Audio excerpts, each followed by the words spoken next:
The opinions expressed on the following audio program are solely those of the host and the guests. Burner Podcast is an independently produced, not-for-profit show and is not associated with the Burning Man organization or its subsidiaries. The views expressed are not representative of the entire Burning Man community and are presented here for entertainment purposes only. In short, calm the fuck down. It's just a podcast. Hey, it's episode number 157, and it is 154 days till the man burns as of this recording. Today's interview is with artist and Las Vegas arts icon, Mr. Anthony Bondi. So when I moved to Vegas, pretty much the instant I landed here, upon getting to know me for a bit and learning about this show, it seemed like every other burner I was chatting with was saying the exact same thing. Hey, you should really talk to Tony Bondi. So that's what I did as soon as the dust settled. I should probably revisit that. I kind of moved to Las Vegas. I say kind of because it's been like a very slow, slow kind of move over the course of the past year. I'll give you the Cliff's Notes or the TLDR if you're under 30. I've been here-ish in Las Vegas for the past 4-ish or 5 months-ish, back and forth quite a bit to California because we were preparing for the impending death of my father, which happened this past month. And the TLDR of the TLDR is that I'm fine. It was good to connect with family. I felt like I got to go back and do the whole Iranian thing and close this massive chapter of my life and grieve properly with our family and community back there. So if you're a regular listener of this show, I imagine this is a topic that will come up more in the future, which is why I mention it. But I digress. The TLDR about ending up in Vegas is that I ended up here last year, hung out for about a month, and was shocked to discover that it met a whole lot of things on my checklist of shit I wanted in the next city I'd be dropping anchor in for a while. So yeah, Vegas. I was more surprised than anybody. and so, of course, I got to connecting with the local burner community and the artists over here. And here's where we circle back to today's interview with Anthony Bondi. Tony is a visual artist, a writer, and I think he'd agree with me if I describe him as an accidental historian. He does medium to larger scale immersive pieces, much of which, from what I saw, what I got to experience, was made with reclaimed materials. He has brought lots of fun tactile installations to burns, both local as well as that big one out in Gerlach. And ones which I have a pretty strong feeling that are quite memorable for folks who might not have been in a position to remember much. Nudge, nudge, wink, wink. It's definitely the first thing I commented on when I got to lightly melt while being caressed by hundreds of feather dusters, which made up one of his pieces, which is currently housed in his garage. But yeah, in 1990, Tony started a project that would become the Las Vegas Arts in Print Media, a robust online archive of the arts in Las Vegas. And that's over at lasvegasarts.org. He's also authored Flamingo Wash. It is a fictionalized memoir about Las Vegas, stretching from the era of the atomic bomb tests to the near present. I'm not overstating it when I say that Anthony is a Las Vegas treasure.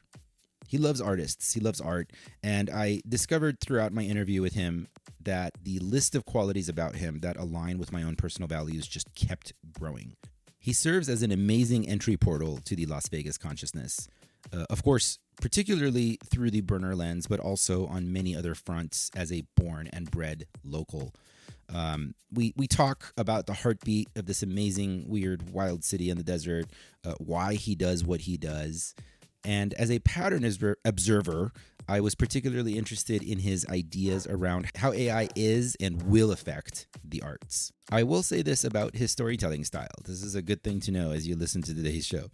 I have friends and listeners who have shared with me that they enjoy taking an edible and listening to the show. So if you are that type of person and cannabis is legal in your jurisdiction, this would be a good one to pop a weed brownie and listen to. I was particularly amused by Anthony's storytelling style. in his way with words. He conveys information in what I might describe as like whirlpool storytelling. It took me like a half hour to pick up on it. He will immerse you in the experience of the answer. Each segment where he is speaking is its own verbal, large-scale immersive art experience. I had these like stoner roommates when I was in college. That's what I just kept thinking about. And like one of their favorite things to do was to get high as fuck and then sit down and just watch me work on my illustration projects for school. Like instead of putting on a movie, they'd straight up get comfy on the couch with snacks just to watch me do my work. And then every few minutes, as a face or a hand or some other recognizable shape would come together from directions they wouldn't have intuitively thought of, I just hear this collective Keanu Reeves chorus of like, whoa, like followed by laughter. And that's how I felt talking to Tony. I hope forgive me for how often you might hear me respond with just like the stoner, like, whoa, like, anyway, let's dive into it. The first 30 minutes of this is a couple of artists just like having art talk. After about a half hour, we get into talking about like Las Vegas living and culture here. And like an hour in, Burning Man finally shows up in conversation. Today's chat is with the consistently fascinating Anthony Bondi. After you're done listening to this episode, I highly recommend you check out the Las Vegas episode of Anthony Bourdain, Parts Unknown, and get a glimpse of the art tour of Tony's home, which I got to partake in before we actually started the interview. And yeah, let me tell you, and I got a massive podcaster interview geek achievement unlocked. I got to interview somebody that Anthony Bourdain interviewed. Anyway, today's episode is entitled Talk to Tony. I go by Mr. Arash, even though nobody calls me Mr. Welcome to Burner Podcast.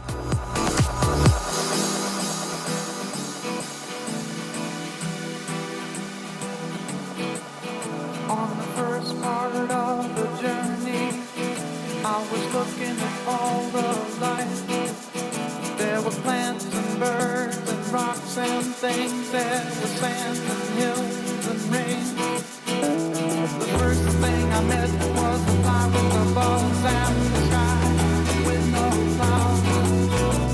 The heat was hot and the ground was dry, but the air was full of sound. I've been through the desert on a horse with no name. It felt good to be out of the rain. In the desert, you can't remember your name, 'cause there ain't no one more than you know name.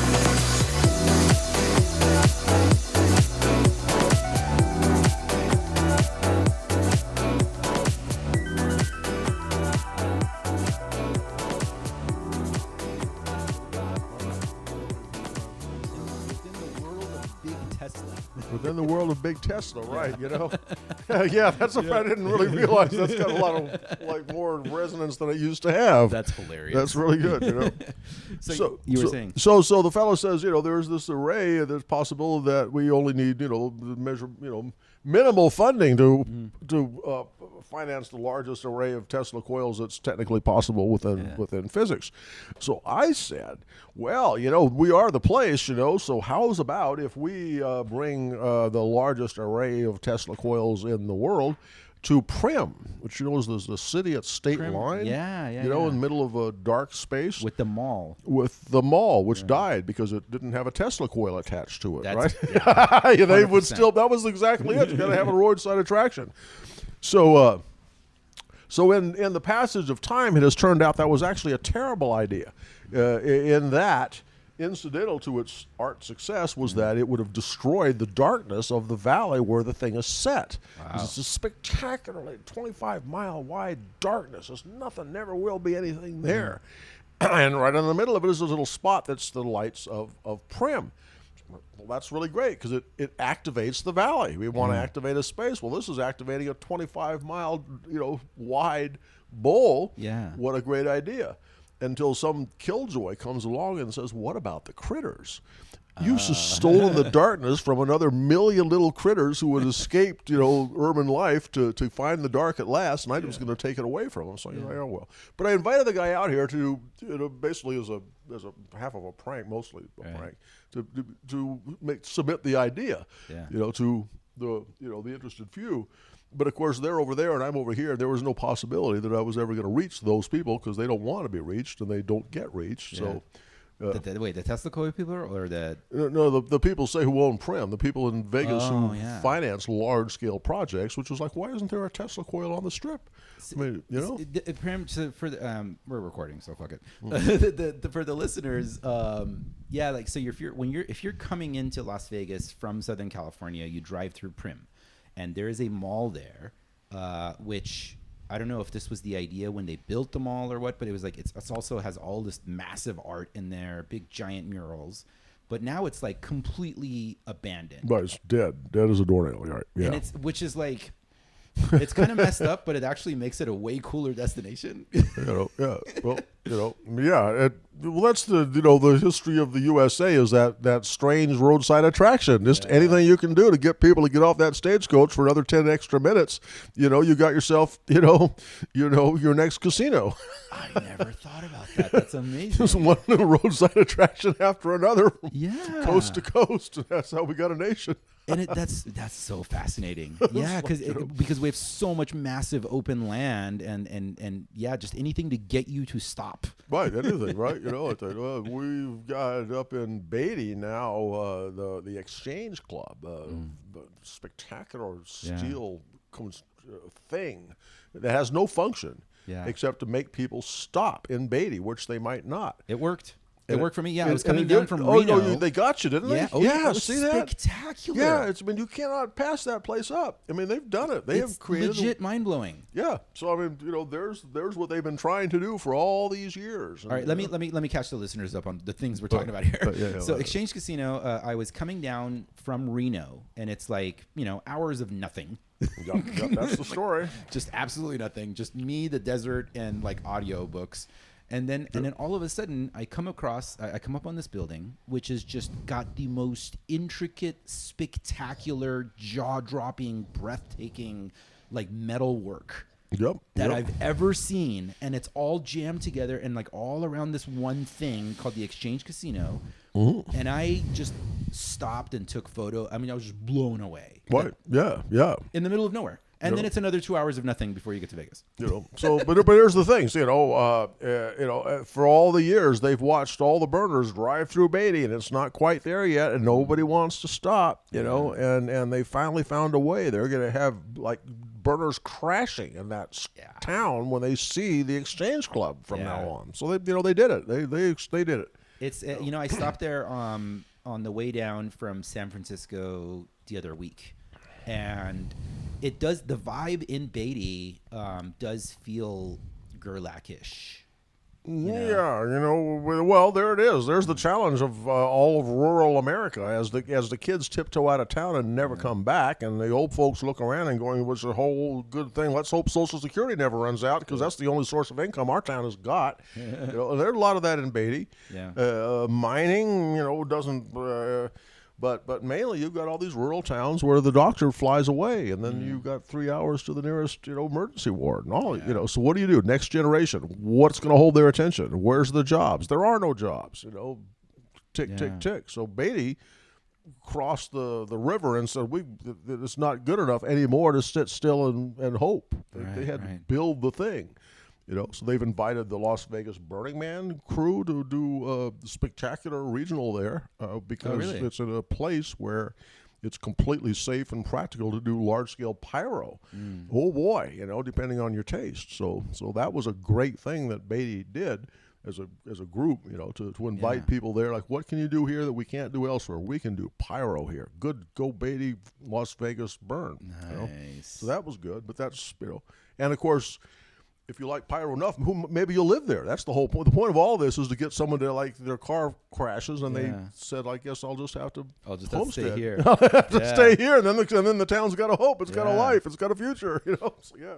So, yeah, and then it's interesting because, like, I want to come right back to this real quick, but just to catch the listeners up. We're Prim on just before we come back to this. Yeah. Prim is if you're coming through Vegas on your way from Southern California. There's like a giant mall, and it was like an outlet mall.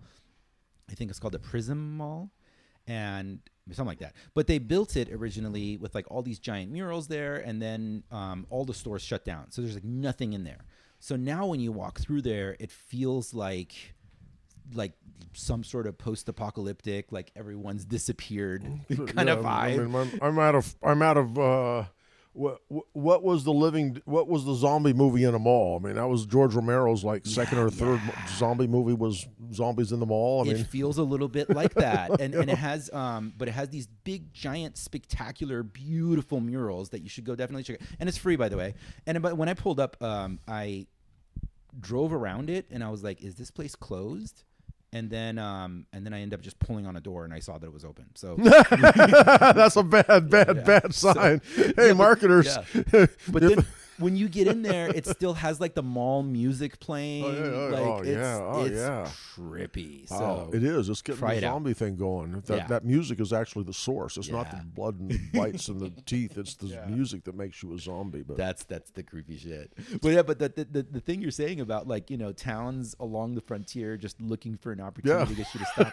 And then it's interesting because like now, I guess even Vegas was like that. Oh, absolutely, 100%. That's all it ever was. A little roadside attraction. That's all it was. We're like, there's enough weird shit here for me to stop in the middle of the heat. That's it. That's all it is. And then like now we have like internet and like the interstate highway system, so that helps like settle. Well, it helps you keep your headphones on. Yeah. It helps you be distracted from the landscape. It helps you drive past that small town, and it dies when you leave. So they got to fight. They got to fight, you know, and they do if they can. We have Sasquatch. He's on and on. I regularly do really appreciate, because I do a lot of road trips, a lot of solo road trips. Right. Yeah, sure. And it is really quite magical that is like we don't like strip malls, but it is pretty amazing how easy it is to travel through the United States. And I know that I can randomly take exits, and I know my Starbucks is there, and I know my Chipotle is there, and it's an eyesore. I get it, whatever. It's the same corporate blah blah, but it's pretty fucking cool to be able to do that with like little to no resources and just a car. You can't do that in a lot of most of the world. Well, again, everyone's what. The monoculture versus the local culture, and the need to destroy all local culture, and then missing it after it's gone, and then we recreate it, and on we go, and that's the challenge. Well, why should I stop anywhere? Because all places are the same, or they assert their identity, right? And which is very disturbing because that means they're not normal, right? And then maybe I'm attracted by the abnormality of it, and I'll go out there and buy a Slurpee.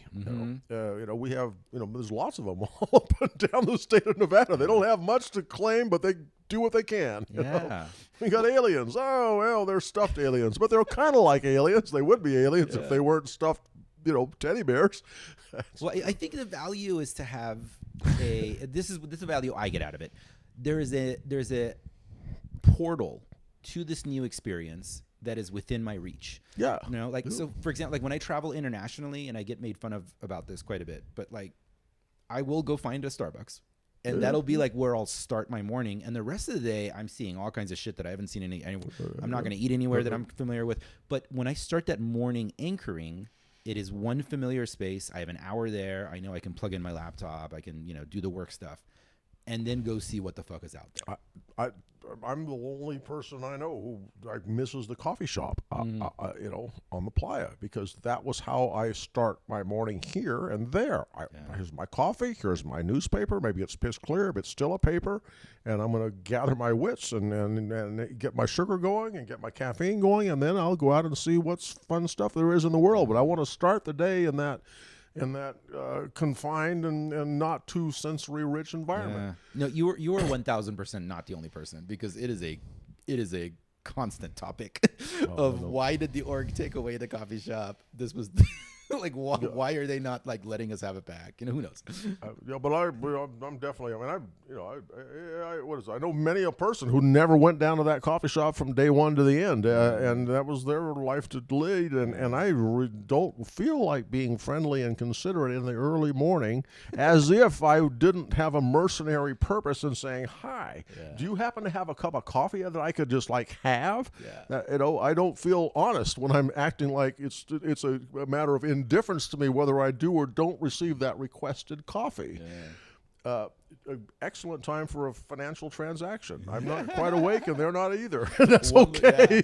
I don't want to connect right now. Right. That's why I haven't had my coffee. Give me my morning drugs. Right. Exactly. Give me my caffeine going, and I'll start smiling away. But not yet. Makes complete sense. Because it just, I can tell you on the flip side of it, I've done a very little of this, but it is my intention to do a lot more of it throughout the world.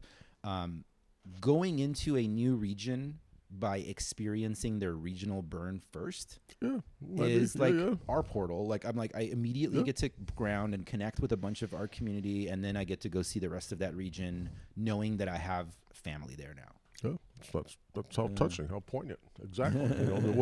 Global communities. There's the global burner net, and all the layers and layers of them, and eventually you get down to mom's coffee shop. Yeah. She doesn't make bad coffee. It's terrible coffee, but she's mom. It's okay. Yeah. And you're good.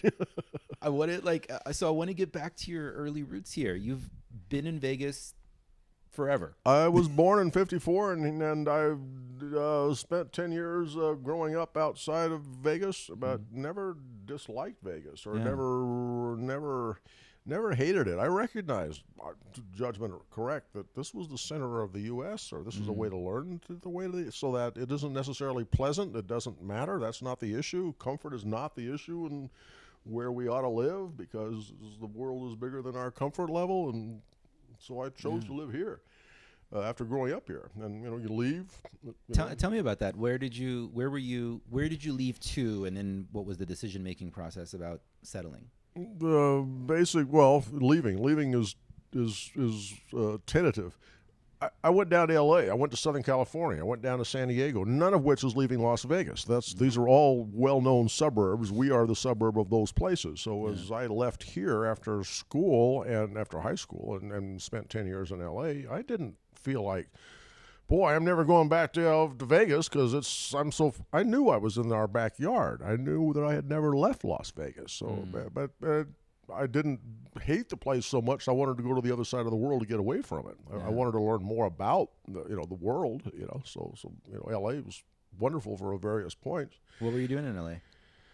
I was a student until they told me I had to start paying for it, and I said, no, I'm an art student. I don't think I'm going to take out any loans to pay for my art education, folks. This is You did it correctly. Yeah, I says, I'm really, really focused on making art, and I don't think that's probably going to be, a good bank reference. You chose wisely. So quit school. Then I could really study hard more than at school, and did reasonable things that a young artist will do, which is go to the big city and find current art, which, of course, here my experience of art was always through media, magazines, TV, whatever it was always mediated. It was never direct. So I did that.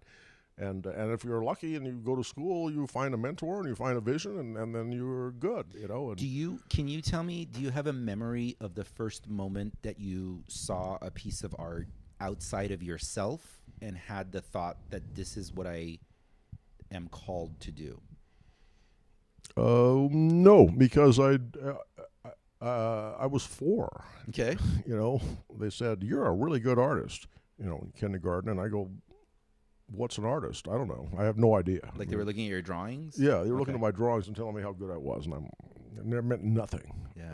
But nothing mattered. All what really mattered was that when I was in second grade, I said, it's time to get serious here. So there really wasn't a point where I wasn't largely focused on making art and doing all kinds of other things, but the art was constant. Right. So I didn't discover it. You know? It was already in your being. It was already. Yeah, it was just whatever. It was there. So I never, But I mean, I stopped. I spent 10 years not making art because Money's comes a money's point. nice. Well, it said, it wasn't money. It was the idea that you can support any form of neurosis with your art. Not support it in the sense of making money, but you can be neurotic, disturbed, just very odd and curious, and still make good art. So here I am making good art, and I felt like I had a pretty fair dose of oddity about me. Maybe if I was to stop making art, maybe the oddity would flit away. How can you know? I'd never not made art. So I'm going to have to find out how that works. And so I stayed just as strange as I was without making art. And I thought, this is not cost effective. I have all the strangeness and none of the fun. Right. So that took some education. So you intentionally took a celibacy break from art making?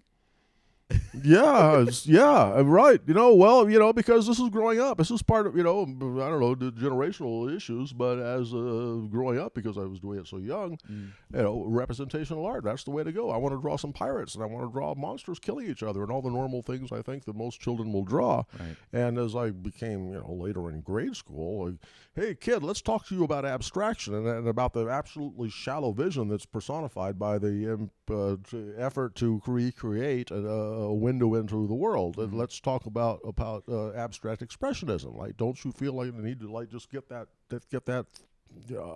gesture? Like, no, I don't. I'm a little kid. I want to draw pirates. So come the day, there was a point when I recognized I could draw Middle Earth for the rest of my life. I really like Middle Earth. Me and everybody else in the world at the time and the place.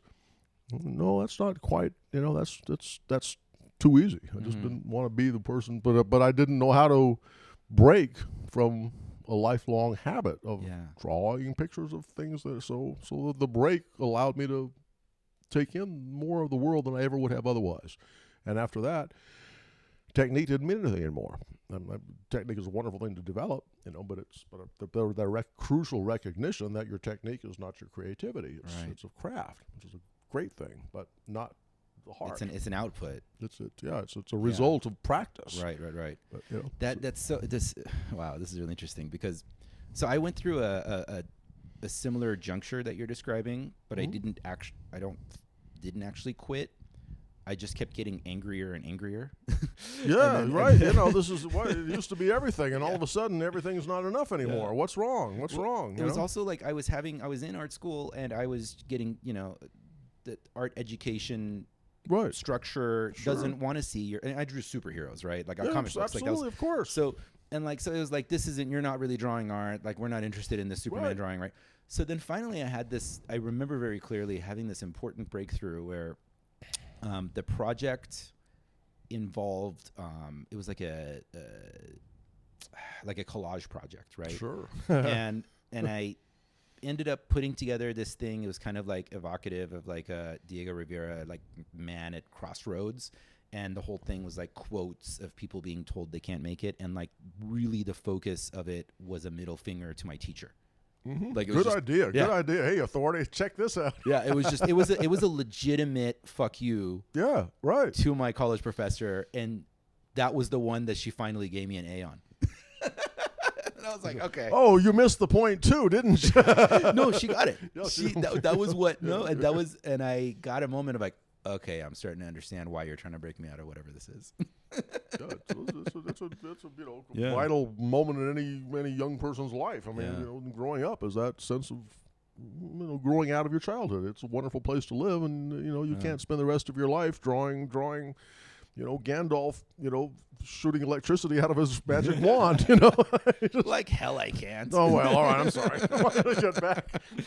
Oh, no, I just filed my Marvel app last week, and I put that, oh, no. I want to draw Gandalf shooting electricity out of his butt. And frame that shit and put it in a gallery and charge millions of dollars in the canon, not in the canon, Yeah. Tell me what your biggest takeaway was from your time in LA? It was really technically it was the fact that I moved to LA. It doesn't matter. I had a lot of background. Because living here I had a background there. the only part of LA that had any interest in me was where I could smell the ocean. I wanted to smell the beach. I'd always lived. That's what LA was. And then right click came a moment when I was like, you can't be poor near the beach anymore. I had lived there for about 10 years when you could be poor by the beach, and suddenly it was like, welcome to any place except the beach. You're not going to smell the ocean anymore. And I realized either I needed to get a job, which I never actually considered doing prior to that, or I had to get out of LA, because otherwise, what was the point? This was still during the time off art period? Yeah, this was right at that point. Yeah, I was a student. This was my 20s. I'm I'm doing normal 20s stuff. I'm in this tension because of recognizing that my art interests were not being satisfied by school. I wasn't going to get rich. I didn't care. Yeah. And the world was not going to pay me for my craft skill at drawing, which is what I'd done all my life. I'm highly skilled drawing. Yeah. Who cares? Why don't you paint it? And then I would shoot those people, and then I would go back to drawing pictures. It was like, well, you can't paint a line, folks. It's a line. That's what a drawing is, a line. And if you paint it, you can't see the line anymore. Obviously none of this meant anything. All that meant anything was the fact that I didn't make things in color. And that was why I was not going to ever be a functioning artist. And I'm, raging and, full of fury and, Oh my God, I completely went through the same thing. This is kind of blowing my mind right now. I've not talked to somebody who has as many shared experiences as I have. Well, we can hop around here without too many directions, what to do about the fact that I never learned to paint. Never learned to paint because I was drawing. I was busy. Oh no, what's your color skill? Don't have any real because and then somebody invented the color copier, the Canon color copier, which altered my life utterly, profoundly. Here comes this new machine. For no reason, I had a background in photography, a background in printing, a reproduction arts, not necessarily reproductive. But the point was that I recognized when I saw a color copy, it was just tremendous change in the visual possibilities of the world. Wow. It was a digital image, which had never existed prior to that. And it solved my problem. It meant I could make pictures. I could take all the background that I had a whole lifetime developing,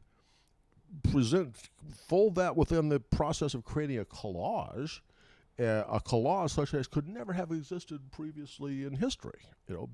Crucially, because within the color copier, I could take any book from any library in the world, copy the picture, play with the picture, and I haven't destroyed the book, which to me was everything in the whole world. The idea, and so collage. I just became a fiend for making this new form of art, and also, how much color would you like? Yeah. It wasn't bias, it was lack of skill. So the collage gave me color, and it's only the lack of skill though was only a result of lack of interest in developing that skill. Yeah, I was busy, right? I was busy doing what I was doing. Yeah, it wasn't like I'm just interested or any other thing.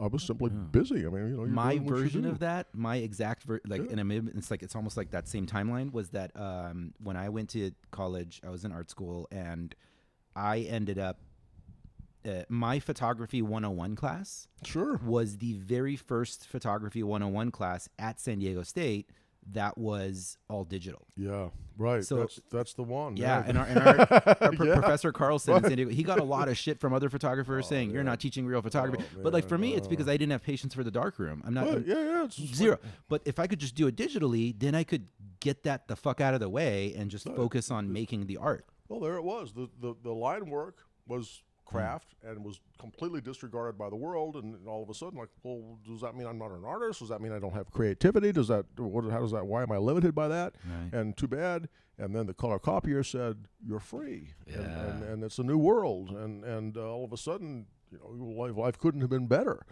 I couldn't have anticipated. Nobody could have anticipated digital imaging, but when you saw it, and if it happened that you saw potential, bam, some good times are coming up. I get it. Yeah, it's every once in a while there's a technological leap forward. Yeah. And it closes the gap a little bit more between what's in our head versus what we're able to output into the physical world for other people to see.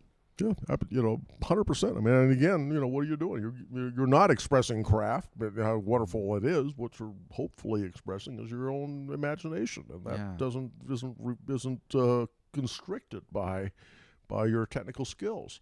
This is so because this is I'm curious what your thoughts are on this. Like with because it's the same way that I see AI right now. Like there's a lot of frustration about how easily it's able to recreate people's style. My stance, my perspective on it, and you're like my elder in this. You've had a lot more experience in this, so I really want to know what you're feeling on. Is I feel like all it's doing is just like any other technology, because what we are as artists, it's a core identity. The output, the expression changes depending on what generation we're in. So now it's just another version of that where the gap is closing, and the next generation after me of photographers won't need to learn the crap I needed to learn. Yeah. And we're able to keep making amazing shit. Well, to the point of AI, someone says, "Oh, anybody can do anything with AI." La la la la. Which of course none of that is true. No. But the parallel circumstance is that anybody can make a collage. All right, a little pair of scissors, and we're in first grade, and we got a glue stick, and we just made our first collage, and it's going to be the same one we make the rest of our lives. And to which I respond, well, it all just depends on how much art background you bring to the creation of the collage, because the collage is not so easy that every single collage is the same. There is infinite amounts of potential skill development, just as there is in digital photography. Doesn't taking your work out of the darkroom doesn't limit you. So here's AI, and my conservative instinct is, oh no, it's not going to substitute for creativity, but foolish people will think it does. Yeah. Foolish people will think, oh, digital collage, anybody can do it. Yeah. So then AI creativity must be a thing that's yet to be discovered, to be discovered by the individual artist. And that first view that says AI is going to erase me, they won't need us anymore, which just makes me giggle and laugh. It's like, creativity is not that easy, folks. No worries about creativity being 100% erased by a machine. Engineers would love to think it's true. Of course, that's the bias of the engineer. Well, there's also, I think, previous generations of any art form, in my experience, have that. Like in DJ culture, this argument is mostly gone at this point. But it used to be that they'd be like, oh, if you can't spin vinyl, you're not a real DJ. Well, yeah, perfect, exactly. Like, what's vinyl? Right. In like the previous podcast that I was a co-host of, it was an underground hip hop podcast, and we would see like a lot of these younger kids would just like come in and they're learning how to do music production with their laptops. Yeah. But what it's doing is it's opening them without having to figure out how to plug in 17 chords. Right. It's freeing them up to experiment in ways the previous generation wasn't able to do, because we had to spend 3 hours setting up a bunch of chords before we could get the synthesizer to work. I say fuck yeah. So in no way do I think of AI as being a threat. Yeah. Nah. No, that's not it. And there's never a threat to creativity, and there's never very much creativity anyway. Yeah. Never an excess amount of it. No matter somebody dreams otherwise, it's not true. Yeah. So expand on that a little bit for me. About there isn't as much creativity as. Oh yeah. Well, we mentioned something about history. It has seemed to me over time that the challenge of originality is to have a sense of history, so that we don't just invent one more wheel. How can I not invent the wheel? Yeah. If I don't know that somebody else already did. So the study of history is just about, to my thought, a necessity for a person who wants to do creative work. Right. You pretty well need to understand what has been creative work elsewhere over time. Yeah. So where does that go? It's just that that's part of the job it is to do original work. Is to study. Like, why is this original? What is originality? The whole thing is like, well, you have the whole history of art and culture and every other which thing to give you a background about this is original, this is not. Right. This is the variation on a theme. This is a new tendril in this. All it goes, and I don't know. It takes work. It takes work. There's the issue too. The real crucial issue was like, you mean if I have a good vibe, I'm not there yet? Nope. Nope. That's the start. This is actually a good transition because I get the feeling, and please correct me if I'm wrong, that your general perspective of the unfolding of time and history, it's basically the same as studying the evolution of creativity. 100%. Yeah. Absolutely. Yeah, that's a great way to put it. Yeah. Right. History is it's a study of originality. It's a study of what's distinctive, what's unique. Well, that was a boring century because nobody did anything interesting during the middle 1720 to 1770. That's probably not true. But there are centuries that don't get a lot of credit in the history books for the sole reason that nothing really interesting happened. People were not doing creative stuff for that little span of time, and what's history? It's right. And then we've got like a blip on the radar in Florence, and it's everywhere. Right. And then it was like, well, that's where the fun. And so what? Why? That's where the originality. So they made good art. I fucking love that. Yeah. So okay, so good transition then. So now I want to come back to returning to Vegas. Tell me about that time. What was going on? What did you get into when you returned here? Oh gosh, fill in the gaps. I guess it would be. It was terrible. I mean, I had not been alienated from Las Vegas when I didn't live here, but neither did I ever fool myself into thinking it was a comfortable place. It was never comfortable. Yeah. It was always the frontier or pain. I mean, pleasure and pain, but it never. And that's part of the conversation is, why don't you just live on the coast? Everybody's kind of like you, and I'm kind of like them, and we're all going to be happy for the rest of our lives. And I always said, because of growing up here, that's not a proper way to pass a life amongst my friends who are like me, and we're like them, and that's just more to life. Don't do that. So that was the sense. So here I am in Vegas. What am I going to do now? I'm going to have to learn more about this place than I had previously learned, which was to go out on the Strip and work the tourist jobs, which I had never done. My whole experience was off the Strip. What was the Strip like? Set the stage for us. What was it like back then? Well, in what ways? It was the beginning. It was before Steve Wynn. So just generally speaking, hipster 50s, the Rat Pack, cool stuff. The Rat Pack hadn't quite died during the 60s, but anything that was original in the 60s was despised and hated by the casino executives because it was their kids. They saw themselves becoming old and irrelevant. Wow. And these were gangster hipsters. They did not want to be irrelevant. And yet so Vegas went to hell, in the 60s and 70s in terms of what was available for tourists on the Strip. It was all reactionary. It was like, we're not like those stupid kids. And that's no long business model. And that kept continuing through the 70s, even into the 80s until the Steve Wynn crew got along and revived the Strip in a wholly different way, and everything became fresh again, potentially. Can I ask you, and I apologize if this is like a silly question, but it's like, we kind of have we talk about this in the abstract a lot outside for those of us, and I'm saying we, like those of us who did not grow up here, right? Mm-hmm. But we hear stories about the gangster vibe of Vegas, and I'm like, what did that, how did that brush up against people like living here? Are you like at the market and you run across a guy, or like, we know that guy runs so and so, like what was that like for a person who just normally lived here? Well, crucially, it depended on where you came from. And since I was started here, I was born here, it wasn't strange that was what normal was. There was no normality outside that general sense that government was not particularly relevant. There was a shadow government. There was an authority, a general sense of people in control, and it had nothing to do with voting or elections. So there was like a charade. And there was a real vivid sense that elections were. Somehow we did them, but they didn't seem pertinent. And that's 3 steps. The point is that any different today? Well, that's a tough question to ask. Whether that's changed in the current day, Catholic schools, Catholic schools tended to have Italian kids, and so that was the norm, to be with around children whose parents were casino executives.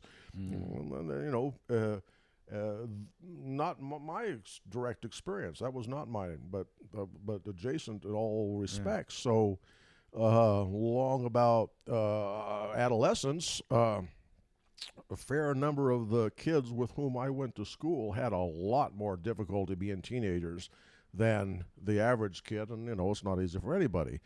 But if Dad was a casino executive, you had a lot to live up to. This was like I did in my own my imagination. If Dad was at Iwo Jima, if Dad fought World War II, and I'm the kid coming up and said, "Fuck you, Dad. I'm badder than you are," and Dad says, "No, you can't conceivably have a sense of masculinity that I have as a result of having fought the World War II." Yeah. Long time ago, and not my generation, but you think to that, and then here comes Elvis, obviously not a World War II vet, offering a model of masculinity for men and women, girls and boys, and they all said, "Yeah, that's it," because he wasn't there. He didn't do that. He wasn't those kind of guys. And so, and how does that apply here? Nor could the children here from their casino executive parents ever assume that they were going to be as bad as those guys were, as tough, rough, anything you want. Wow. So they found a different path. They because these children here, of course, they all grew up reasonably wealthy, reasonably suburban. Right. There was no fantasies of my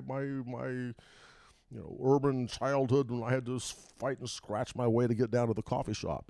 That wasn't the experience here. So they had a difficult time. And you're saying that paved the way for like the Steve Wynn generation when Vegas became more.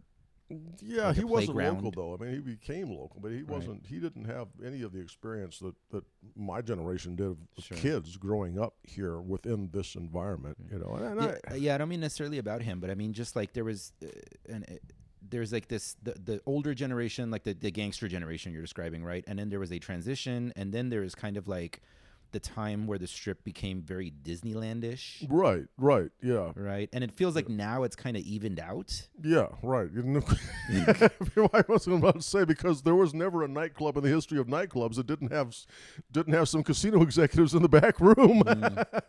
Right. So now the nightclub culture is pervasive across the Strip, which effectively is a return to, I don't know, the Stork Club in 1941. Interesting. Something that kind of parallel. So that which is really interesting. That it took a local culture. EDM was a local culture before it was a Strip culture, because the Strip said, "Stupid kids, get them away from us." They don't. And so it was that new nightclub culture was forced on the Strip, because they finally couldn't say no to it. Yeah. And yet effectively that returned us to the Rat Pack at the Lounge Show in 1958. Something like Oh wow, yeah. It's a remix of that era now. That's more so ever than I don't know. That's so cool. The guys on the showroom floors, right? They're not the heart. Well, it feels. I mean, as an outsider, it seems like the two kind of biggest contributors to that culture developing here was Hard Rock Hotel, where they had like their party scene, the pool parties, and of course EDC. Well, it all comes back to this Utopia, the nightclub Utopia, which was the first nightclub on the Strip. That I mean, somebody else is going to give me the dates on this, late 90s, something to that effect. But there a moment occurred when a gamble was taken that this music can function on the Strip, and the way it worked was that locals supported it, massively supported it, until the Strip caught on. And then the line started, and you have today, just like that. Just point of intersection when the local culture, and so this is an odd point. Over all of history, you have a hard time finding any point in which Las Vegas local culture had any effect on the Strip. But it was Vegas local culture supporting EDM that supported that club that brought EDM up and took over the world. Wow. So go Vegas, that's I mean, obviously didn't invent EDM, but it was not going to get the support out there. Yeah. And so the local promoters brought their people in, just like anybody doing a gig, any promoter. DJs brought their people in, and here we are. So that's a essential local history. So what's going on alongside this with the arts movement and the arts district here? Like, tell me about, I guess it was what, early 80s? Middle 80s, not me, call Gen X and ask them what was going on with those people. But suddenly they certainly all seem to have had the similar general idea at the same point, in the late 80s and here, as I think this is part of the conversation. And up until that moment in time, my sense was that every culture that found a home here had been born elsewhere and transported here, and we adopted it to our purposes. But when late 80s national poetry culture developed, it was not brought here. It was a spontaneous development here as it was coast to coast. Poetry, spoken word, slams. Oh, that was just a whole odd moment when, I don't know. A general sense was that there had been a kind of a development in which if I want to recite some prose, I'd better stick a guitar in front of my face, and that makes it legal. And if I take that guitar and set it aside, then all of a sudden it's like, you're a creep. Get out. Somehow or other that spoken word culture that just flourished here. Boom. A magical moment in history of Las Vegas. What does that look like? That looks like cafes and this is one coffee shop and then another, but the indie coffee shops. And what are we going to do with the dead time? And let's just have that silly poetry reading, and who knows if anyone's going to pay attention. And here it was 5 people said we're poets. And that was how it began here, and it became a culture across the town. Can I tell you, it's actually an interesting side note. One of the things that got me excited about moving here is that I'm a coffee shop addict. Sure. And it's got a great coffee shop culture here that I was not anticipating. Late 80s, there were very specific people invented independent coffee shop culture here, and it struggled and strained and never died, and it continues. And here we stand. It was all tentative, and it was all idealists without particular business skills, tended to go broke because they were doing it for the love of love, but that's how pioneers do. They die. No, and this is interesting because I could tell you as a person who spends pretty much every day at a coffee shop, sure, and I've done it in cities around the world, cities around the country. My measurement is I can see like how often am I, for lack of a better description, forced to go to Starbucks, right? Yeah. Like, so like Austin, for example, like never. I never went to Starbucks there because there's so many amazing coffee shops, right? Same thing here. It's incredibly rare. I do like the Starbucks at Sahara. I love that. It's easy to park. It's great. But there's such a cool coffee shop culture here that, and I think like the reason this is interesting, I think it's specifically to people who only have their perspective of Vegas about the Strip. The Strip is like littered in Starbucks, right? It's like you can't spit without hitting a Starbucks. But you go off the Strip and there's such a great coffee shop culture here. The culture rises and falls. So there was a beginning of our independent coffee culture here, which absolutely inevitably had to have the spoken word related to it. All the different sort of microcultures in the world needed a coffee shop to hang out, and so on and on. But it was always tentative, and so the point was there was a 10-year span when I had to go to coffee. Starbucks was it, because the shops didn't just grow indefinitely. There was the first wave that died, and then another wave came along. It couldn't. Is that a thing? Like, is that something that's pretty specific to Vegas culture? That kind of like the people keep describing it as the boom and bust thing. I don't know. That's a good question. That's a real good question. The boom and bust in reference to coffee culture. I think it was that the Vegas money was never involved with the independent coffee culture, and again, the people who did pioneer this were idealists, tended not to be successful business people. And there would arrive a point at which they would go broke, unless the money turned up. And in the first wave, the money did not see any potential whatsoever in anything. They were on the Strip, of course. And so, absent that funding, which eventually is necessary for a culture to grow to another step, the culture died. They were just boom. It was just dissipated until some other person came along, other groups of people, and reinvented it because it was necessary. And finally, it finally got the roots deep enough that now it's a constant theme. That's But that the arts culture downtown. Just generally speaking, in the early '90s, it developed out on Maryland Parkway across from UNLV. Those were the original coffee shops, the original spoken word, and a general development or general observation was made that Vegas culture centered around UNLV would always be undergraduate culture.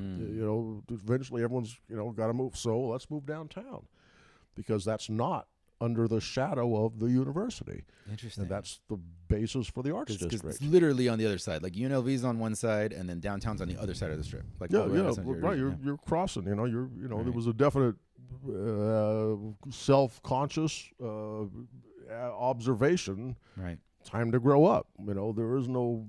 The arts, spoken word, performing arts aren't necessarily a subset of the undergraduate student ghetto. What if it's a pervasive across town? So that led to the development of the arts district. Interesting. Which consisted of a bunch of places going broke for many a year, until finally the funding turned up, and now it's effectively Restaurant Row. But that's the cycle. Artists, broke artists will go and make a place cool, and then the restaurant and tourist crowd shows up and take it over. So we don't. That story's not done yet. That story isn't done yet. You're can you tell me a little bit about, like, you have, like, is it your instinct to be an archivist and a historian, or was it an active intention or decision you made to start doing that in regards to just no, it's as a child, early grade school, there was no point when art and history were separate for me. That's congratulations to me, but I studied history as much as I studied art, and I never thought of my studying history as being separate from studying art, and I understood that I truly needed to study if I was going to be good at what I wanted to do. So respect for history was a constant interest all of my life, and which led to, of course, after you get done with the 13th century, every once in a while you pay attention to the 20th century, and all of a sudden, current days, they're not that important. Not very much happens on a given year, but, you just for the sake of reference, you pay attention to the current day. So I read media, magazines, newspapers, just absorbed all kinds of media along with, other stuff. So when the art culture developed here, it also developed parallel with the development of a whole bunch of time-based media, weeklies, monthlies, quarterlies. All these magazines opened up at the very same time the Las Vegas art community developed. So parallel development. So here's a bunch of artists looking for someone to advertise the work, and here's a bunch of media outlets looking for something to talk about, to fill space before the ads turn up. That's the really important thing. They're all art focused until the ads turn up, and then it's like, well, nightclubs are pretty special too, and especially restaurants. The restaurants are very, very cool. They buy ads, And this kind of happened by happenstance? Yes. Well, I mean, I think that it was, I don't know, it was generational the same way. The same impulse that led, one side of a room to say, this is Vivian Westwood, this is Malcolm McLaren, you guys are the Sex Pistols, and you guys are the Fans, and you guys are the other band, and we're going to dress you guys really well. That sense of there being media lives and is born and develops in conjunction with the developing culture, which could well be the very same people who are the media. Right. Around and around it goes. So that, that's a pretty... Somebody's got to tell that story. Yeah. I mean, someone needs a story, round and around it goes. Right. But in that context, studying history, I did have a sense that these are historic events. The development of a Las Vegas independent culture, not in any way based on somebody else's story from somewhere else. No, this was based on this place, these people. This was of historic interest because why? Because I spent my whole life studying history. I've got a good sense of what history is, right or wrong. So I saved this stuff, but not in any way appointing myself as the archivist. At the time that I was saving this stuff, I thought, without any doubt, this was being saved by the university. This was being saved by the Las Vegas Museum. It's being saved by all these various cultural institutions all around town who are probably doing a great job. All I'm doing is saving some memory prompts. I've got a good memory, which makes me very at ease about using prompts. I don't mind where my memory fails because usually it works. So you see the article, it is like seeing a piece of work. It triggers, it cues up the entirety of a memory. So that's what I did. I saved a lot of paper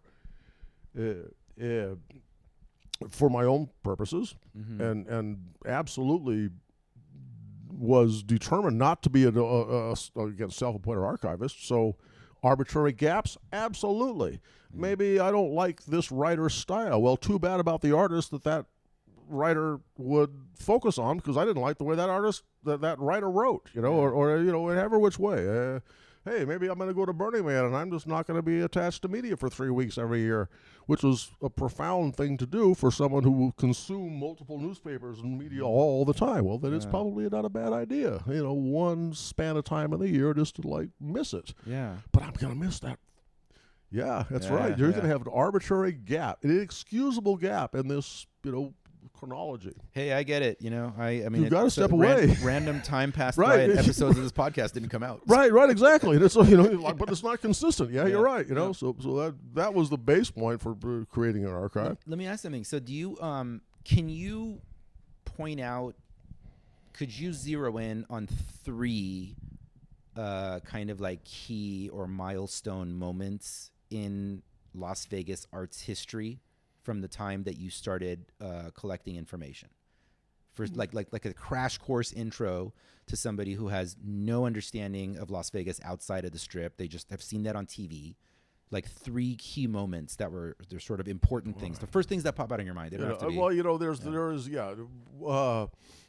there was the opening of an independent coffee shop on Maryland Parkway across from University. It was called Cafe Espresso Roma. It had an earlier name, doesn't matter.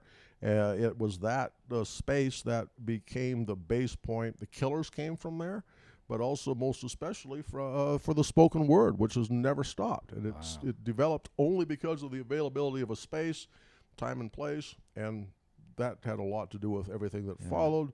There was a point when a little similar to the punk movement in New York, just like that perfect moment for a venue to exist. Yeah, people come together, everything, the culture, the generation, everything. If that happens to gel, then you got a memory for the rest of your life. What year-ish would you say that was? Ish. Yeah, 90 early. Okay. Yeah, 91, 90, 92, in that direction. 93, the first independent coffee shop opened downtown, which absolutely blew the whole concept of the arts district into the present. And beyond that, you have to go. I want to say Velveteen Rabbit is a bar. Okay. That bar, the present bar restaurant district was pretty well based on one sweet place opening up, and it took it away from art. It was the art of a drink. Nevertheless, I went to an arts district gathering the other week, and I talked to multiple people who were describing how it used to be that there's more artist spaces there, and now they can't afford it. Right. Well, there's nothing to be said. Inevitably, our city hall's not been in any way interested in the arts in Las Vegas. They've been pretty determined to, not be interested, and that's their choice to make. Their city hall. That's so what are we talking about? 30 years. That's the whole thing. There's a lot of, how to describe once that transition began from starving art district, which it definitely was starving, to First Friday, of course. I forget it's part of the fabric of the society at this point. There was a beginning of First Friday, and that remains today as this cultural event in Las Vegas. You can go down for free and walk up and down your own local streets. When did First Friday start? That's why somebody needs to have an archive. You can research these things because the dates get kind of blurred. It's like, we that's don't need right. the exact number, just like a general. Let's go to LasVegasArts.com and we can look up 850 articles about the development of various arts, music cultures around Las Vegas and how they developed and they rose and fell. This is the whole thing. We all have where do we fall? What do we do? Life is good. You look around and you go, what? You know what? There's a different generation cooking today, and that generation, it's up to them to decide what's important to them, and not for me to decide what they should decide is important to them. And the passage of time, it's like, I can't tell you that in the past 10 years there has been an event that I would know to be the most crucial cultural event that would be agreed upon by a current generation. Not my business anymore to make that judgment. Yeah, I get it. And at the same time, we have had the collapse of paper media, which is this terrible, terrible event. It's all online. It's all and it all goes away, and so no history. That's and there's no answer for it. Yeah. And of course, the collapse of print media. So we're. I don't have a way to go forward. It's just we as society moves online, which is part of the history of the Las Vegas Arts District. The prior to online world, the development of the online world ate the meat world, and on we go. So is there a unity within a culture at this point? In olden days, maybe there were 50 people, and you pretty well knew them but of course that wasn't enough money to keep anyone in business. Everyone's like having a good time, and then another coffee shop just went broke because there wasn't enough, business to pay the rent. Yeah. No, I get it. It feels to me that your perspective on it is similar to sort of like what my perspective is, like doing this, like the Burner podcast, right? Like laying out the pieces and like allowing folks to kind of like see where they think like the most sort of important things are happening. Yeah, I get it. It's not, my memories of the playa are not appropriate for someone whose memory of the playa is for the last 15 years. Well, that's perfect, because like that was going to be my next question is tell me what was going on for you as an artist. Also, your what's happening with you and Burning Man. This is happening alongside, as you said, you might like just take 3 weeks off doing it because you're going to be on playa. Tell me about what your experience was with the evolution of Burning Man and its effect on just living here in Vegas as a burner. Here's this is parallel circumstances. So moments of development of a spontaneous local culture, live culture, a challenge to get people to step out. They haven't invented the net, but people still know they basically want to stay home and not go out. It's like, come out to something strange. No, tell us what we're going to get. No, we're not going to tell you. We don't know. And there's that tension. Give me the hits. I want to know. So in that context, batch of us said we're going to be the Committee for Public Safety, which means nothing. But we're going to create kitchen sink productions. We'll do anything, put it on a stage. You have no talent, that means you're a star. We did not ask for talent, and which was great, because if I want to be a performer, I need to get on a stage to practice. I'm not going to get on a stage the first time out and go, tra-la-la. It doesn't work like that. Right. A performer needs to practice. So batch of us said, let's do that, and we'll do the checklist. We got to break that wall, we got to have the show go all over the place. We got to be reaching out to the audience and going, you don't think you have any talent, and we don't either, but we don't care. Always pulling people in. Hey, you can do, and so there was a very elaborate local culture based on doing anything we could do to bring people into engagement with a production. You're a poet, you're a singer, and we are not here to say you need to audition and decide you're good enough for our standards. Our standards are that here's a stage and maybe you'll learn something. So there's already a Burning Man vibe happening. So this here. is the thing. This had been going on for a few years here because it all developed out of this coffee shop system until 94. local Doug Javelin, a person who was very closely involved with all kinds of these multimedia events, got the word, went up there, came back with a camera, because this is the whole point. We had been doing shows, therefore eventually said, you know what, we probably could like record this stuff. How about that? You know? Yeah. And so here comes which leads to the development of camera skills, of course. So Doug comes back, 94. Here's a video. It wasn't enough to go. It was the fact that he was up there with production materials, because that's what we were doing this at home. And so I was able to see that and have a sense of what I was looking at. It wasn't just completely alien. It was very much a progression from what we were doing here. So go up there, 95. It's all very familiar. The vibe is they're a lot better at it. They're so much better. There's so many more of them. There's thousands of these people. Oh my, thousands, I'm telling you. You know, I don't know that we ever broke 100 at any gig we ever did. You know, maybe we did if we were really lucky. But that sense of, at the same time, there was this expansion, this explosion. But at the same time, it wasn't alien at all. And crucially, like, you know, there's no separation between the observer and the participant. Always like, come on stage. It's you know, so there was a lot of comfort there, and coming home. Yeah. You know, and plus there's vast darkness, and in the middle of the vast darkness are gigantic lights. Yeah. Which said to me, like, oh, hi, I'm home. I mean, it was visually home to me because of the lights and the darkness, because that had been my childhood experience here. The strip was full of darkness. So the playa at that time looked to you similar to what your childhood felt like here. Yeah, it felt like the same Wow. vibe. It really did. I mean, visually, it was like that's what interesting. the strip looked like. You know, and on and on. Yeah, but so there was a very easy transition, but the enthusiasm was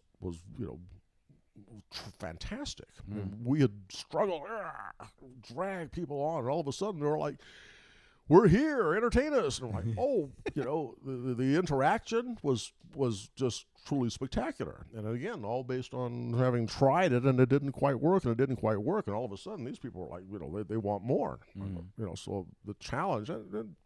Yeah, man, gets lost in transition, but it's worth to say that the alien character of the Black Rock Desert was so profoundly outside the experience of anybody who'd ever been there. This was to me, and I think to everybody else. It was just instinctively the statement had to be made: we cannot make the same kind of art we made at home. It has to be different. This is a place that's never been had art made about it. And that was, as an artist, like, this is history. You don't get this chance twice in a lifetime. Yeah. To go to a place, there's a culture bubbling and boiling. It's not defined yet. You don't have to say, I need to make art like this, because there's never been art like this. There's never been art in this place. And depending, that's the most glorious challenge in the whole world. Do something different. And I had a whole long career here building stuff, but making pictures. I make pictures, damn it. And I even make digital pictures. So they're extremely cool pictures. Up there, the picture's going to blow away in the wind. It's just like, no, you can make all the pictures you want, and they're not going to be there tomorrow morning. So, you mean completely different?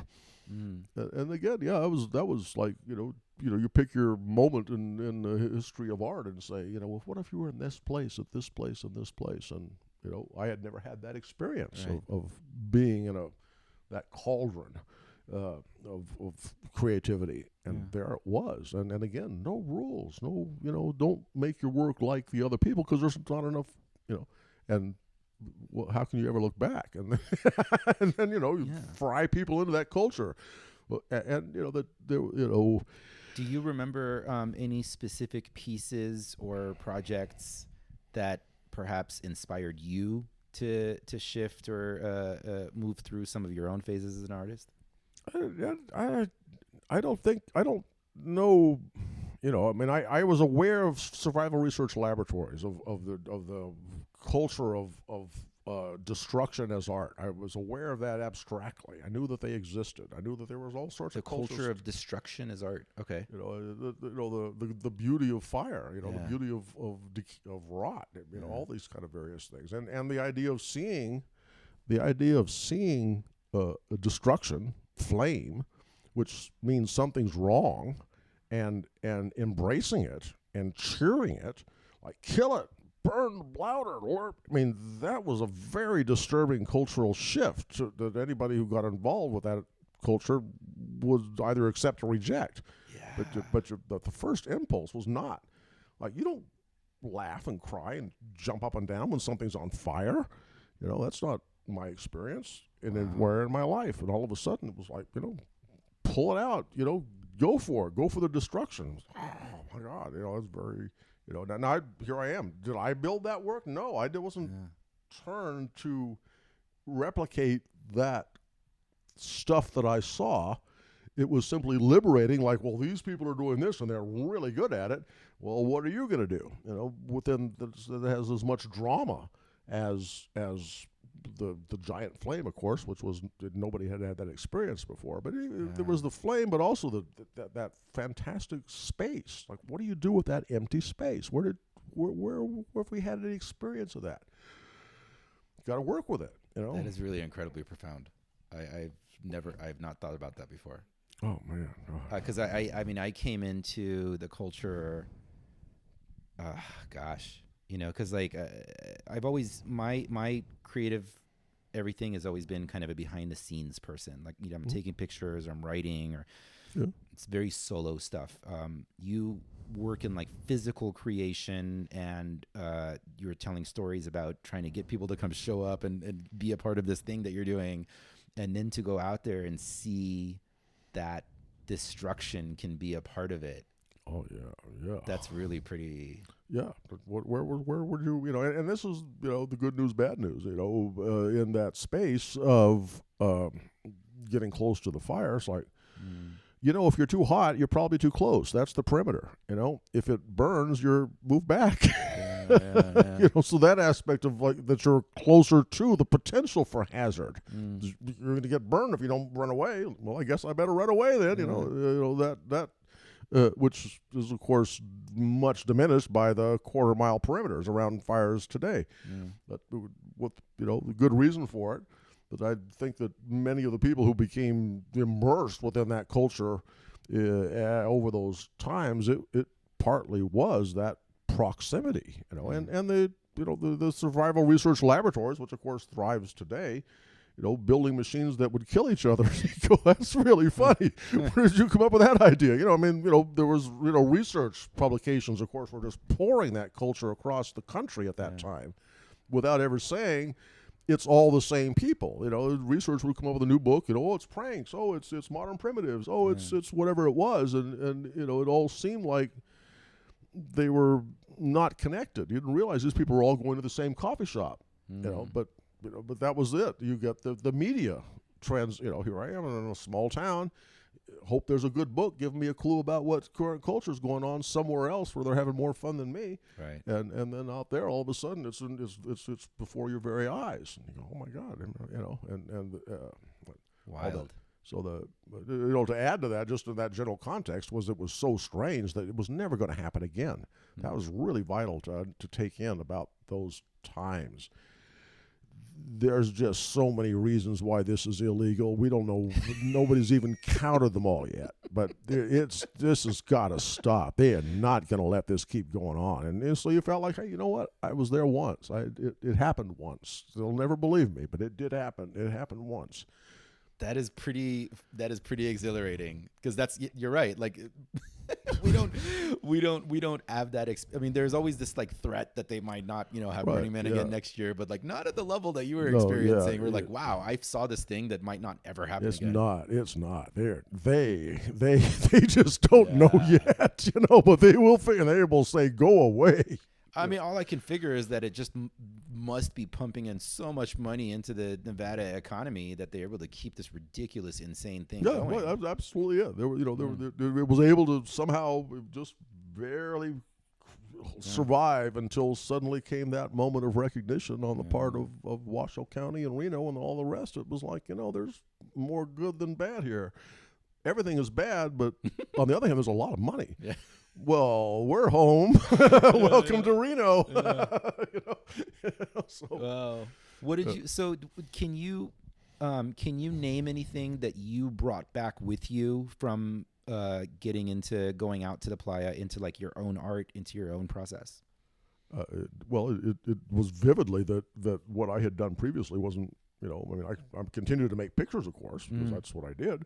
But that was not. So there was a question about if I'm going to work at that scale, and there's part of the issue as well up there was the fact that you had these giant crews that were already present. So you see this work and you go, what the hell? And then you go like, well, that's because 40 people worked for 6 months on this project. And I'm like, well, I got 10 fingers. How many, this, again, and here we were locally struggling and straining to have a culture that would be self-sufficient in some way.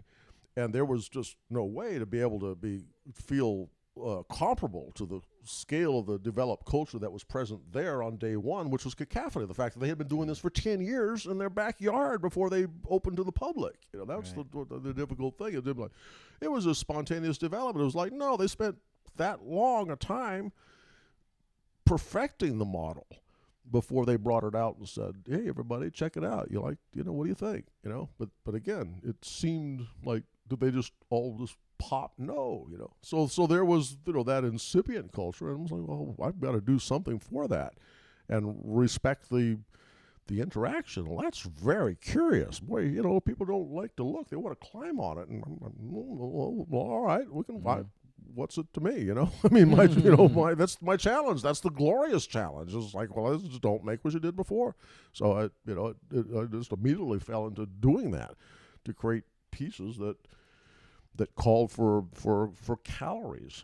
You can look at it like it was a piece of picture, Pieces that cost calories. That's great. Can I cause you to burn 5 calories?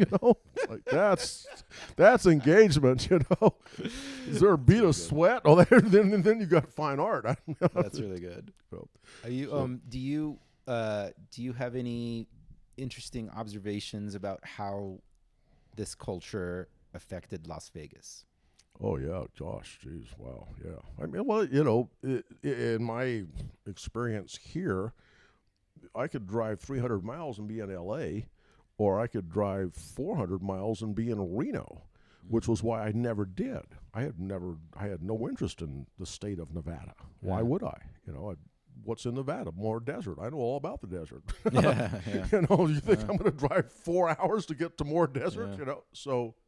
it's a whole lot of nothing on that drive. So that meant that in this bizarre way, Black Rock City introduced me to my own state, which which I've now traveled across many a time, and I know my way around all, and so I was introduced to rural Nevada. I knew it was out there. I knew, we know what's all out there. But that said, who cares? I could be in Westwood. Yeah. Or I could be in Ely. Yeah. So it was a local event. There's part of the thing is about that, is to say that the people from Bay Area, they're traveling basically 500 miles.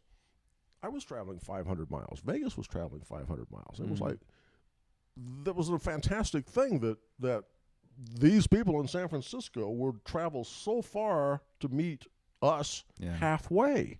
What an incredible adventure, invitation that was. That we didn't have to, get a hotel room, all that stuff.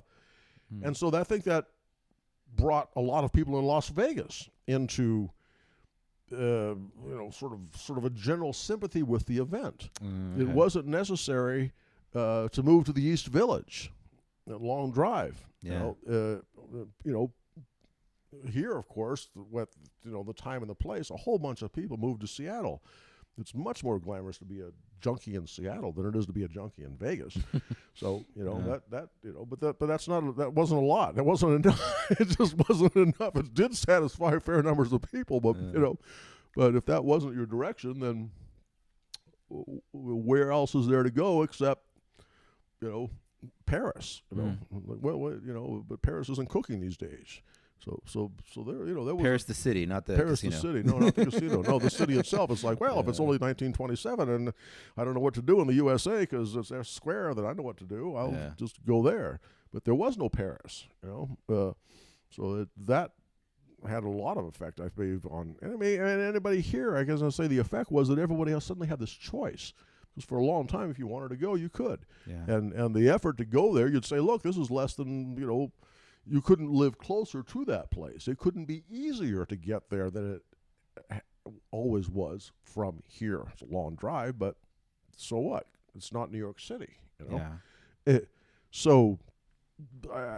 So everybody had a choice, do I want to try this? Is it too bizarre? Is it, for all the good reasons, all that. But even if someone chose not to go, they were aware that within our environment, our general, our ecosystem, it was a possibility.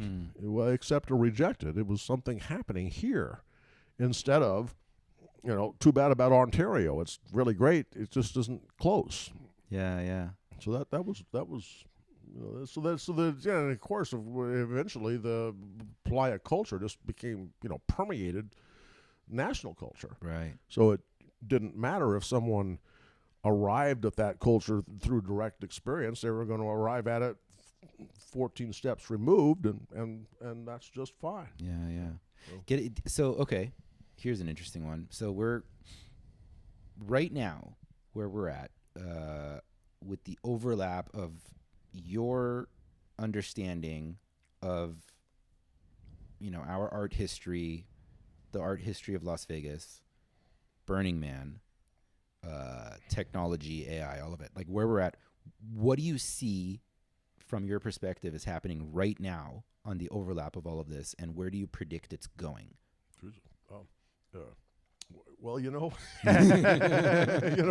there's the direct route and there's the crooked road. Yeah. So looking across, give us the 5 north and the 395. Yeah, across the long divide. What would be the least likely direction to go at this time? It would be to write a book. Because no one's reading, and there's a long list of reasons why not to write a book. But I did because it was just too wrong. It was just too much out of logic. Do I see a vast new culture of people writing prose? Probably not. The immersive aspect of global culture absolutely will increase and accelerate. That's which of course involves the Strip. And all of a sudden, the Strip is an alien to the rest of the world. Which is the good news, bad news, the monoculture. But I can't see the AI effect on art culture now. I can anticipate. I can read what people suggest and the rest of it, but I don't see and feel it. I don't feel that change. But here we are. We're here in Las Vegas on the verge of having our formal fine art museum, which of course we have never had, and that's a process that's developing as we speak. Probably 5 years before the opening event, but that's going to specific to Las Vegas. There's all sorts of implications to that will have a long-lasting social effect on local culture, and more than we can anticipate at this time. And it's odd because you can say this was very likely to happen, and yet not yet, not moment to moment, not next week, not next month, and yet the grinding is occurring. Same way LA County Museum is, I want to say effectively doubling its size. Maybe it's only a 50% rise. There's a whole bunch of institutional developments occurring in LA, of which we're a suburb, that will have a really dramatic effect on the Southwest. But in no way can we here be immune to what that effect will be. And these are based on institutions that haven't opened yet. they're on the verge. There's the George Lucas Narrative Art Museum is maybe a year or two out. I think that's probably going to have a pretty dramatic effect on the national art culture, fine art culture. And it happens to be down the road from us. It'll probably have a more dramatic effect on us for that reason. Right. There's a lot of things on the verge. It's I was telling our mutual friend Shane, like last year at a New Year's Eve party, that like this is like an observation that I've always had about like Black Rock City, is that it's like watching gentrification happen in like a short time span.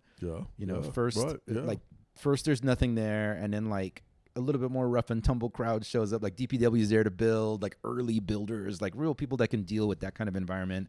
And then as the week goes on, more and more of like, residents show up and like set up camp, right? And then by the end of the week, it's like more like the tourist crowd, which is just like there to party, right? No, always been. Yeah, less connected to like the build process, and then it all disappears again.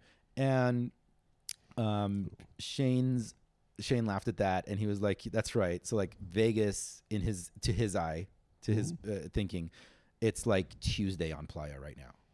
Like it's like early in the week. It's still on the verge. Like there's still things coming. Well, I try to. I mean, here we are. To that point. Maybe it's to that point. Flamingo Wash. So this story that I have put together because for one reason being that my generation doesn't seem to be represented. My history doesn't seem to be represented as I look around in my own town. Like where are those stories that would have resonance for me? Yeah. In context, I go back before my time and ask, how could it have been that the atom bombs went off on a regular basis for about 10 years here, and it didn't seem to bother anybody? They just was wake up in the morning and there's another A bomb. You hear that? Yep, there's another. And I think no, that's not true. I may have an intuitive judgment or my own just wishful thinking that those people were not normal people. They didn't see that and not respond to it. They were profoundly affected by it, and but they were in a society that didn't invite them to. Wow. You don't get to talk about PTSD yet, and so I think that within the city, that a good portion of our culture was generated by the experience of the generation that saw the bombs. Wow. And they never got to talk about it because that wasn't what you didn't talk about World War II. You didn't talk about what battle was like, and in that same they didn't talk about what it was like to see 50 atom bombs go off over time. Yeah, that's insane. Shouldn't it be the case that probably those people did have some psychological response to that would have been unique to their experience because it didn't parallel anybody else's experience? And if they had that, surely they did. Well, how did that affect their character? And then what happened to the kids? Why is dad and mom sort of funny looking? What's that twitch they got? Does grandma back in Kansas City doesn't twitch? Why do mom and dad just sort of seem to like drink a lot? I don't know. Could it be connected? And so I think the kids took it on, took that twitch, that sort of like vibe without knowing where it came from. Right. And there was a source for a specific identity of our town. And that's still in development. It still isn't in development in opposition to the monoculture. Like, no, you're just like every other place in the country because nothing ever happens any place in the country. It's just what did you see online today? It's all I think, no, this is not, the place. Black Rock Desert, vividly said this is not like any physical space you've ever been in your life. So what about our culture here? Is there anything about it that would be distinctive? Like, well, yeah. Born in fire? I don't know. I never got to see a bomb. I'll bet it's bigger than the man. Yeah. But I mean, that sense of those bombs were friendly, right? You weren't supposed to like run away.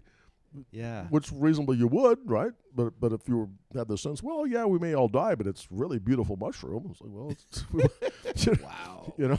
So those people got that little sense. This is for your own good. Yeah. See that mushroom? That's good for you. You'll thank us later. there was again, for listeners who have not been here, there's what, the Atomic Bar in downtown. Yeah, they call that because the people, they used to sit on the rooftop and sit there and watch the mushroom clouds in the distance. Right, pictures all around. People would go out and look and check them out and all that. Yeah. But it didn't matter if they went out there. You can look at videos and see there was the magical white light that would blast across the entirety of the valley. And this is the kind of thing that doesn't look like the photographs or the videos actually show how dramatic it would have been to be at dusk. No, not dusk, dawn. It's dark. Bam, the white light, and then it flies away and it's gone. What was that?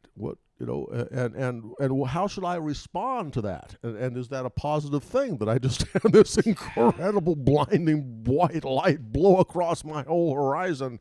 And what, LA could see them 300 miles away. They could see the light. Well, how bright was that light here? If you could see it 300 miles away, and you can see photographs of it, you'll see that glow on the horizon. That's Vegas. That's Vegas. It's not on fire. It's just an atom bomb. Well, that's so fascinating. Yeah, it is. I mean, simply knowing about the atom bomb triggers an existential crisis in the average human. What is that like to have actually looked at it? And he didn't run away. Like, you saw one, you go, isn't that enough? And they go, I live here. Wow. Well, who are those people? Our forefathers. What's the character of the town? It's got to be in there. Some of it's got to be in there. Let me tell you something. I might, like, in the intro for this episode, I might just recommend people eat an edible before they listen to it because you will go on a fucking journey listening to you talk. Like, it is the way you weave stories, and it's really fascinating, man. Like, wow. It's our job, It's our job. Wow. It's seriously like, I'm sober and I'm like, this is very trippy to get inside your head. Right. Who are those people? I mean, they haven't written any stories. There's the thing. They haven't written. Why not? Why don't you guys? Because the old, you don't talk about the mob. You know that. Right. And you also don't talk about the test site. Same people, same experience. You were telling me that's like a thing. It's like a secrecy culture that exists here that has just maybe just baked into Always Vegas did, life. right? Before you were born, you learned about don't talk about outside the family. It's not their business. And that's a very, I don't know. I say that's very strange. Is that strange? I don't know. It sure is it's so pervasive within our culture that you're going to take it on without a consciousness.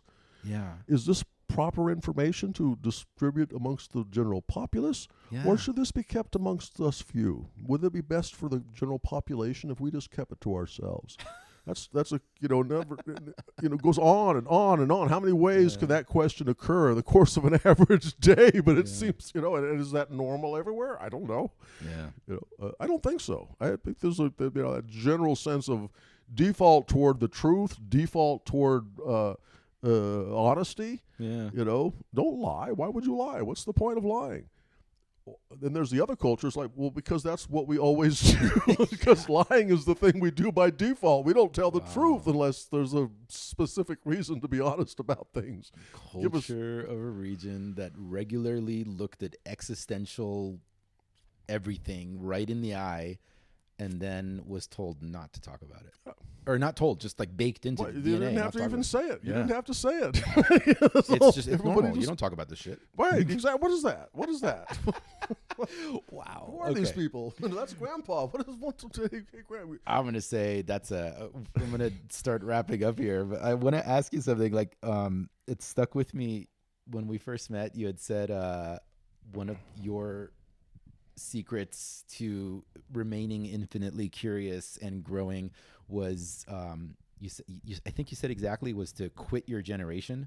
Oh yeah, right, yeah. Tell the listeners what that means. Well, what is it? I'm a boomer. Right, to the bone. And yet every generation is going to have a narrative attached to it, and eventually you're going to be told, here's the rules, and here's what you need to be doing next. And having observed the boomer narrative from the younger side, there was a terrible moment when the the narrative said I was supposed to get boring because everybody else was boring, and I wasn't done. So I thought, well, either I'm going to be true to my school or I'm going to quit my school. And so off I went, and had this exquisite, glory of falling into Gen X as a guest, because I could never be Gen X. I was never going to cry over Kurt. None of the generational, markers were ever going to register with me. They were always going to be like those people having a real problem about this death over here, or that music has just changed their world. But I was never going to be that. So then I don't have a generation. I do, of course, but that sense of you're developing your generation's narrative because it's you, and suddenly that narrative gets out of your control, and next thing is that they're going to tell you who you are, and here's what you need to be doing this, where are those kids? How about, you better, hurry, there's only got so, and they're going to, the subtle hints about get on that train. I hear that, man. Wow. And if you don't get on the train, you're going to be poor, and you're going to be so sorry. And you're like, no, I won't be sorry. I'll just won't be boring. With it.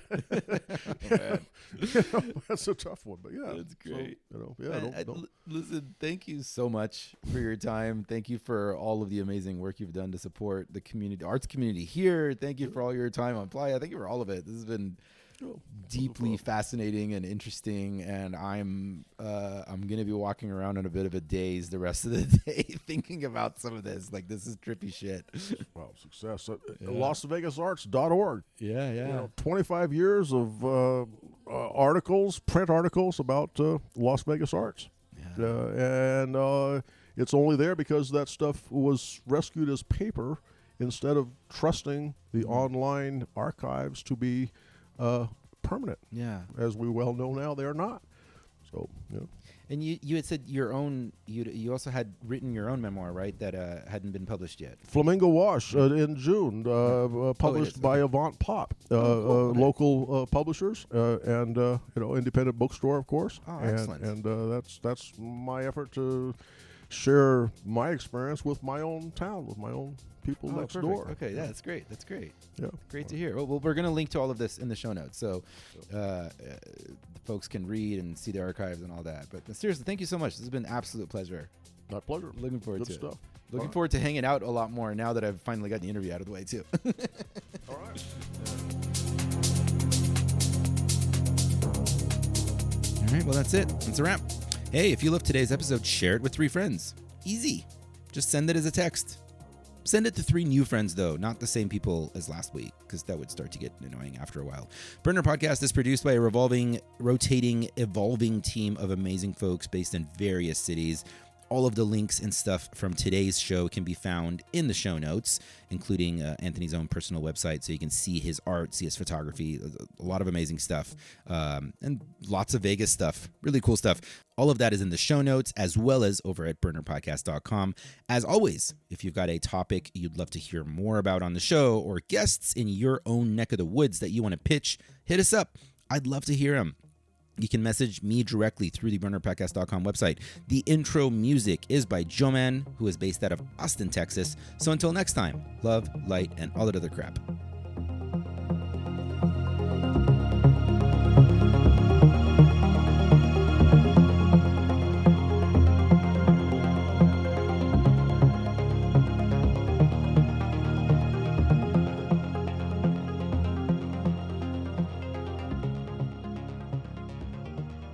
burnerpodcast.com.